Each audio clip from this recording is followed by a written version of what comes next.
Por la eliminación física, vimos cómo el mismo gobierno, a través de sus instrumentos de seguridad, nos perseguían, nos siguieron, nos hicieron estudios, y entonces encontramos que ese seguimiento que se hizo con la evidencia sindical, vemos nosotros los resultados que ustedes, sus señorías, han hecho, y de igual manera los medios de comunicación, encontramos como aparatos como el DAS y otros instrumentos de seguridad coquetearon o estuvieron en alianza con grupos oscuros y pasaron las listas concretamente. ¿Cuáles eran o cómo eran físicamente con hombres buenos, hombres que tenían claro el Estado social de derecho, hombres que garantizaban era mejorar las condiciones de vida y las relaciones entre el capital y el trabajo, y desafortunadamente hoy están eliminados y no hay absolutamente quien apoye o dé una solidaridad para las viudas, para esos huérfanos que hasta delante de sus mismos hijos fueron masacrados en forma vil por el simple ejercicio de ser dirigentes sindicales. El escándalo más grande, pues yo puedo recordar el caso de Arauca, de donde hay un maestro, compañero mío, el caso del compañero de Antoc y otro del sector agrario, que decían que eran guerrilleros. Hoy, ante la luz del derecho y de la justicia, que a veces se demora pero llega y tiene que llegar algún día, pues llegó y se descubrió quiénes eran los culpables de esa masacre y hoy están juzgados, pero sufrimos de parte del Estado diciendo que ahí estaba el compromiso, el lazo que tenía el movimiento sindical con los grupos alzados en armas. Y entonces, mientras que nos eliminaban físicamente, también el Estado nos vino eliminando a través de leyes, muy grave. Por ejemplo, ¿cómo es posible que en Colombia el sol se oculte a las 10 de la noche? Entonces nos hicieron la ley 789 y nos robaron 4 horas, con la venia de ustedes porque diga esto, pero quitarle 4 horas a un celador, a un trabajador, para quitarle el pan, la comida, la paletica o el cuaderno, uno se preocupa, y eso nos valió 2 billones de pesos que hicieron más ricos a los empresarios. Pero como ya habían hecho una campaña por los medios para estigmatizarnos, para colocarnos como el terror de la economía del país, nos dijeron que esa ley era para crear 700.000 empleos. Demandamos y perdimos la demanda. Fue la mejor demanda, era la demanda de la justicia social, porque estábamos pidiendo el pan de nuestros hijos, de los trabajadores, y perdimos.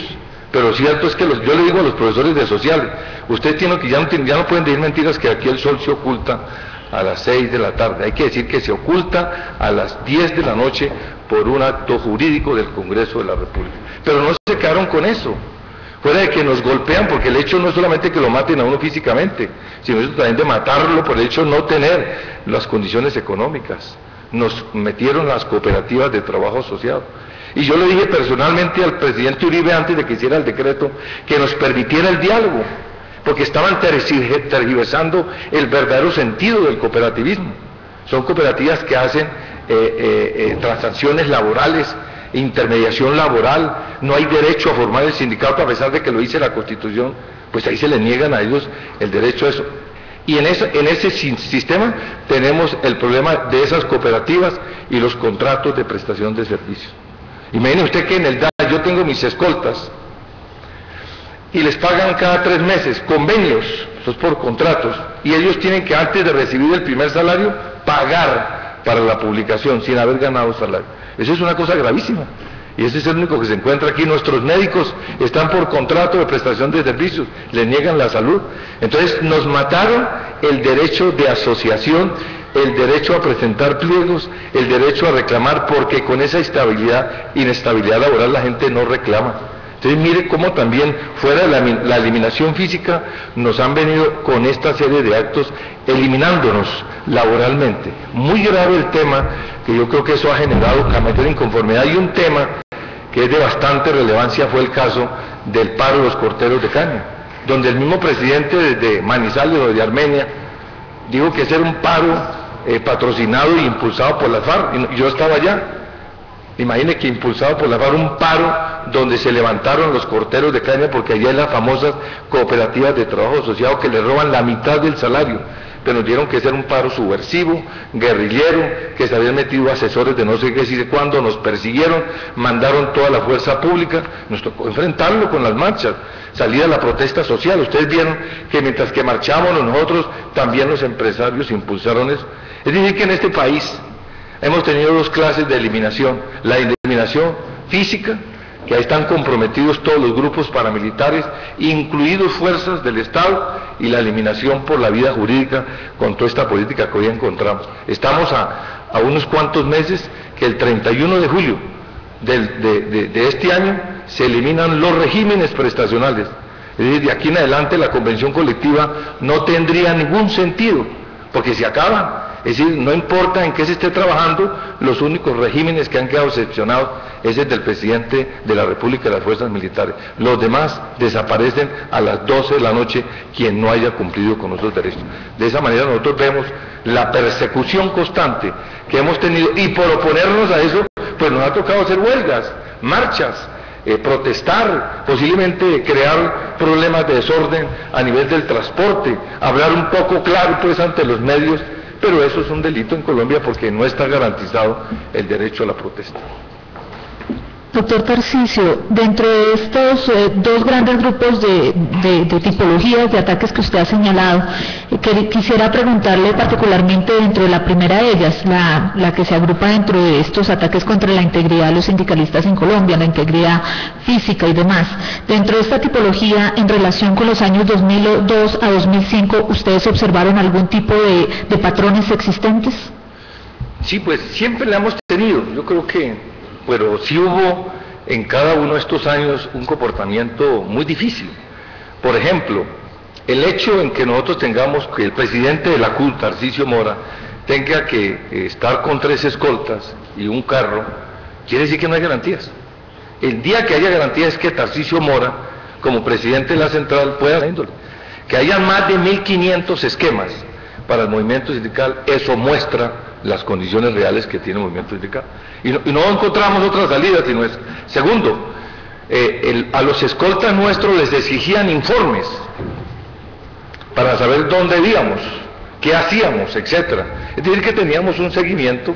No era tanto la seguridad, sino era saber qué se hacía por parte nuestra. Porque con esa teoría de que nosotros tenemos vínculos con los grupos alzados en arma o grupos al margen de la ley, entonces presentaban eso. Y fruto de esa situación fue que se dio el famoso escándalo con el caso de la situación que se investiga en este caso con el doctor Noriega, donde le pasaron listas a los grupos paramilitares. Yo le pregunto, pásele la lista al presidente de la República, pásese la justicia si encuentra alguna anomalía para que nos investiguen, pero se la pasaron a quienes tenían que sacrificar y está demostrado que eran simplemente trabajadores. Y ahí está la lista, exactamente la lista que pase, después coincide concretamente con lo que dicen los mismos que se llamaron aquí, el señor García y demás, que era de la entidad de sistemas, donde se demostró que exactamente los nombres, muchos de ellos han sido eliminados, fueron eliminados físicamente. Está el caso de la misma compañera de salud que estaba en la lista, los 2 hermanos que también fueron eliminados. Entonces eso nos demuestra concretamente cuál era la situación que había de parte de seguimiento de parte nuestra. Y además de eso, la mayoría de las marchas nuestras mandaban a tomarnos fotos. Es decir, yo creo que yo en el DAS y todos mis compañeros una muy buena selección de fotos, de discursos, porque las grababan, es decir, como si fueran unos delincuentes. Y uno se pregunta, ¿cómo es posible que mientras que nosotros salíamos, porque nos toca pedir permiso, vean ustedes eso, nos toca solicitar a la alcaldía que por favor nos den el permiso para hacer el recorrido, y de igual manera nos presten aquí para el problema de la luz, y sin embargo teníamos esos seguimientos muy graves. Y entonces nos grababan y nos filmaban. Yo creo que existen todas las grabaciones y nuestras, y entonces esas filmaciones y grabaciones, pues hubo conocimiento perfectamente de esas fuerzas oscuras, por la teoría de que nosotros éramos el peligro para el